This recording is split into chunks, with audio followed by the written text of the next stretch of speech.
I told you that if you go to Norwich, you tend to get an easy 3 points, and that's what we've done. Look, this was a very nice day out for the fans. It was just a really good win and a really good day out. It has finished Norwich City 0, West Ham United 4 at Carrow Road.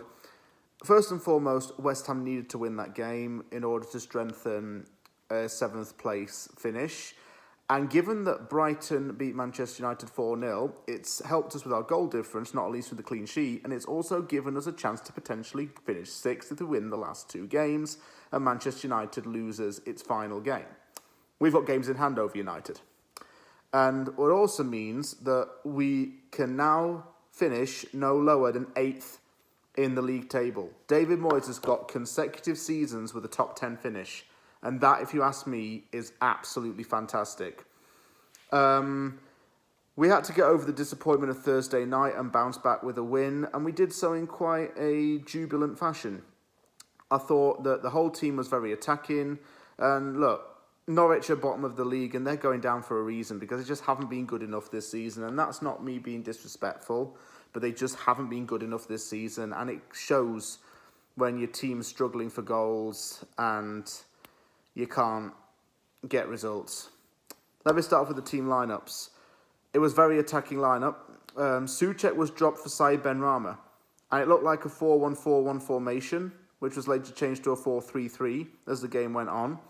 Dropping Souček was a very rare and unexpected thing to happen because he's usually one of the main starters on the team sheet, but regardless, he played. On the bench, rather. He was on the bench, rather, and Benrahma was starting, is what I should say.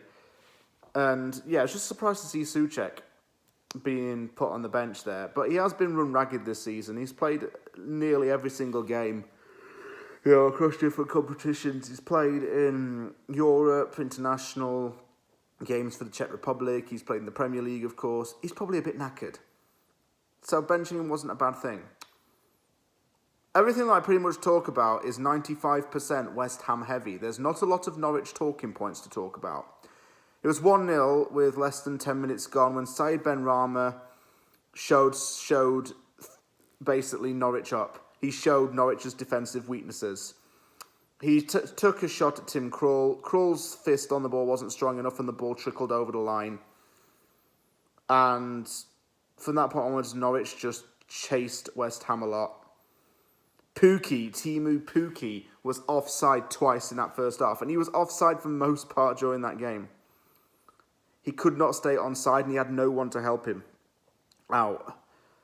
And in fact, he struggled to score goals at Carrow Road, and I'm going to get onto an interesting point in a little bit to talk about that. Rice's pivot role allowed transition, ball carrying, and some level of ball retention as well. Rice was really making a mark for himself in the game. He was very gridlocked into that midfield. And Norwich definitely could not cope with that. 2-0 was kind of a deja vu of the 1-0. It was bad goalkeeping yet again. I think Krul tries to come out to punch the ball. His defender's in front of him. The defender ends up kicking it out of Krul's hands into the path of Michail Antonio, who tapped it in. Remember, Antonio's 4 goals in the 4-0 triumph in 2020, that was the result that relegated Norwich, and he scored again at Carrow Road. That's 5 goals he's scored at Norwich's stadium in the last 2 years.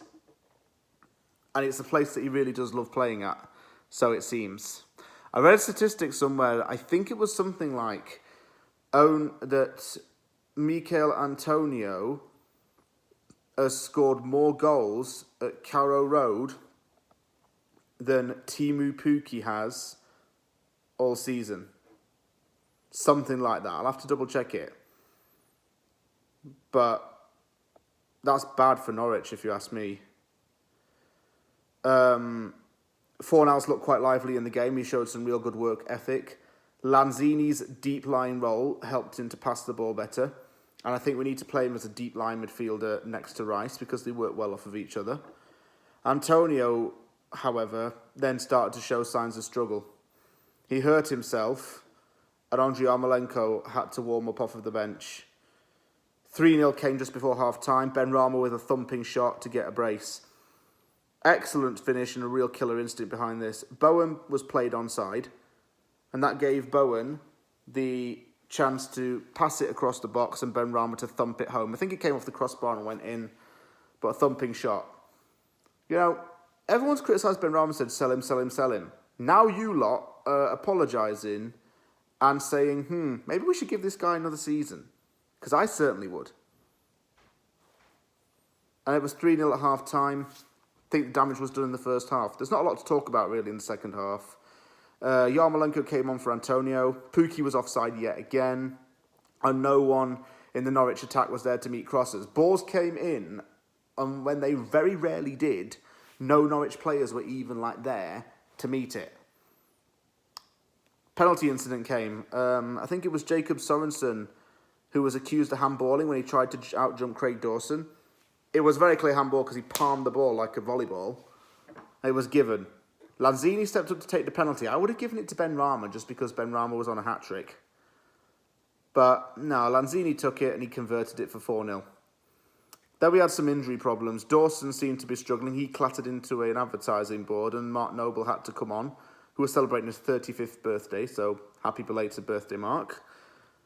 And Benrahma also came off because he hurt himself, and on came Nikola Vlasic. Vlasic had one opportunity on target when he struck the shot straight at Krul.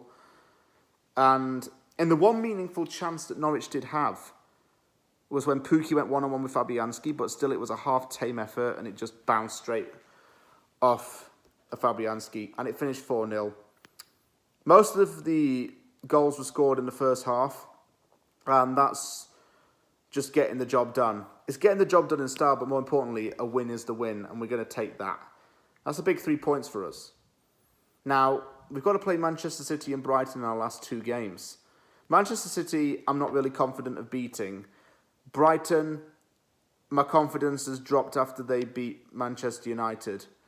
But we have to try and go out and get as much points as we can out of those maximum of 6.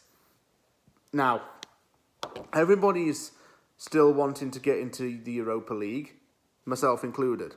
And while that's still a realistic expectation, I would happily take us getting the Conference League. Because the Conference League is still European football, and that might be a little bit more winnable than the Europa League. No disrespect to it, but it might be. It might be a good chance for us to win a trophy. And we get to go to some really good away days, some really obscure countries as well. I know I'll be going. I've saved up my money. I'll get a plane ticket from Canada to go to anywhere in Europe to see West Ham play. Because I want to do that while I'm young and have the money, and want to make a once-in-a-lifetime opportunity to do so. So, the last 2 games will decide where we get next season in terms of European contention. But winning 4-0 at Norwich has certainly helped us out. I thought Bowen, Benrahma, Lanzini, Rice were absolutely fantastic in that game. Lanzini needs to keep playing in that deep role. Benrahma has shut up his critics for now. And Bowen had 2 assists. And it's nice to see Mikel Antonio finally get on the score sheet for the first time since January.